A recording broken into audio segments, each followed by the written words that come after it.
I sprout barley grains for my chickens, and so I have this big Tupperware, and I have poked holes in the bottom all the way around. A 50-pound bag of barley seed.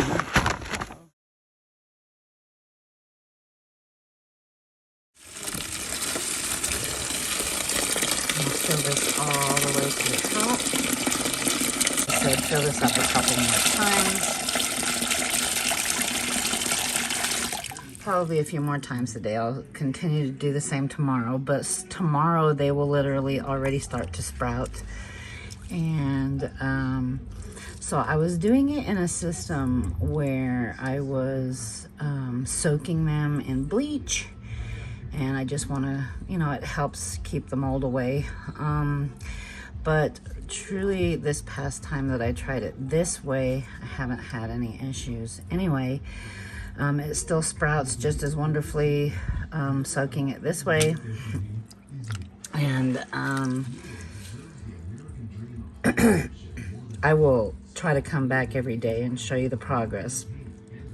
And this last time that I did this, I literally just walked in from feeding the last batch to the chickens, and I have about 30 or so chickens. And it was enough for them for a couple days. I don't solely feed barley to them. I feed mealworms. And so anyway, we will go ahead and let this continue to drain down. Fill it up a couple more times a day. Continue to do the same thing through the next probably 4 to 5 days.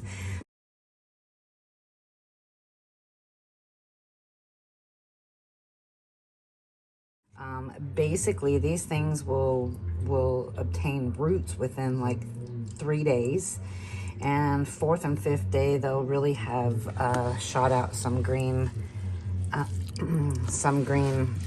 the other ends of them, which is the barley grass.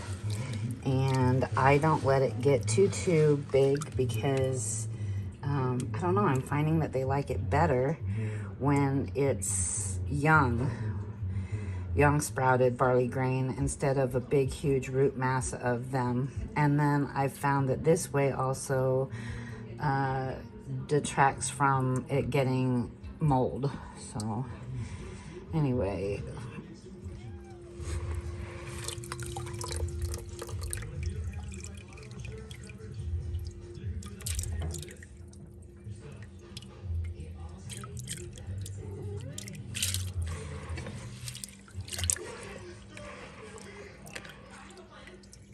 and here is day 2. The roots are growing really great now. Day 2 of barley seeds. The morning of day 2, I should say. These will grow increasingly in the next day or 2, and they'll go ahead and start shooting out the green, shooting out the other ends. So these are the roots, and pretty soon, probably tomorrow, well, actually, you can see right there, that one's starting to, oh no, that's root. Wait, yeah, that's regular root. Anyway, in the next day or 2, they will start sprouting the grassy part of it. But, yeah, this is literally just sitting in my sink, and I fill it up every day, a few times a day. There's holes in the bottom of it, and it drains out and literally grows my part of my food for my chickens. All right, I believe this is day 4, and I've just basically filled this. As you can see all the green starting to come out?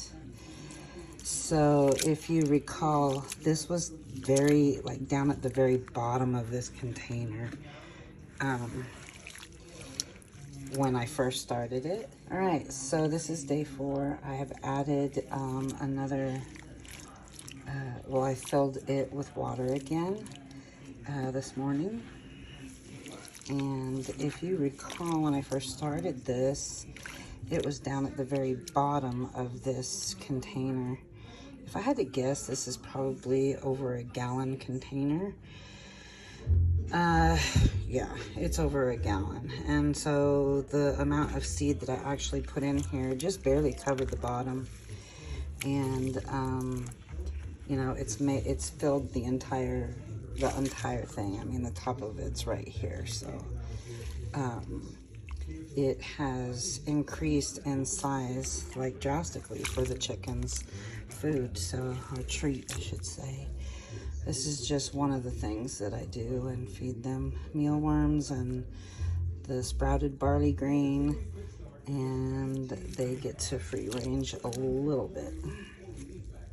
So they're going to be happy with me today, as I'm going to go feed this as soon as this drains out. It'll probably grow a little bit in between that time. But yeah, this is an amazing way to supplement your feeding, and it's super cheap, really super cheap. Like I said, you've seen in the beginning of this video, I buy a 50-pound sack of the feed, depending on what time of year. If it's in season, it's really cheap. I want to say I spend maybe 26 bucks for a 50-pound bag that lasts me months. So anyway, there you have it. I will take you out to, I'll take you out with me when I go to feed this to the girls and boys. And bear with me while we wait for this to drain. I'll come back in a minute. All right, good morning, boys and girls. I come with treats. And hopefully, Big Jake is going to be nice today, because I've had it with him being a little turd. Oh, Big Jake. All right, so here we go. And they're going to devour it in no time.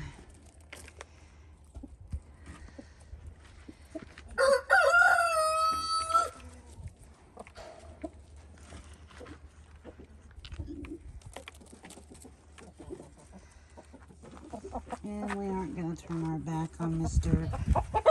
Yeah, I already know your MO, Mister. He's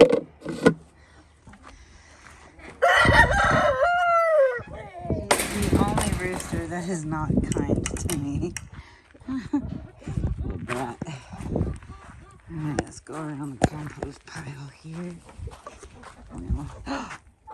Oh, hey.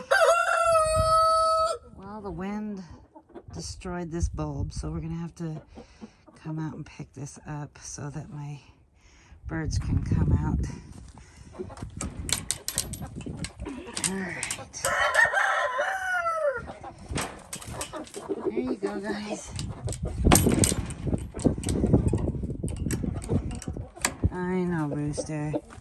This is Cogburn, Rooster Cogburn. There you go, buddy. Yeah, you're a good boy. Yes, you're a good boy. Alright, let's go. Ooh. Yeah, the wind was pretty gnarly last night and early this morning. Good morning. Good morning, girls. Good morning. Good morning.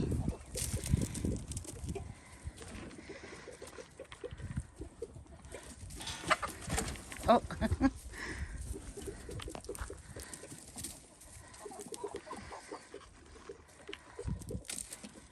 All right.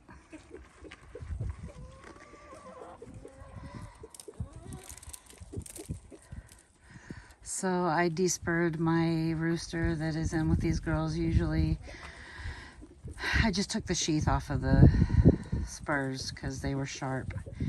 And my hands are going to thank me for it. But as you can see, as soon as I did it and put him back in here, he mounted a bunch of the girls.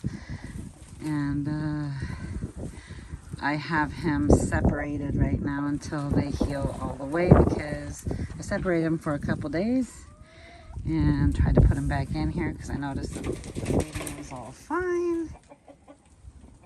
And then put him back in here and he broke them right open getting frisky with the ladies.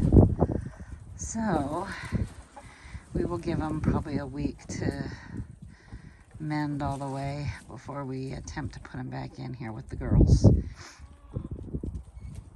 All right, I got some more sprouts to go give the other chickens.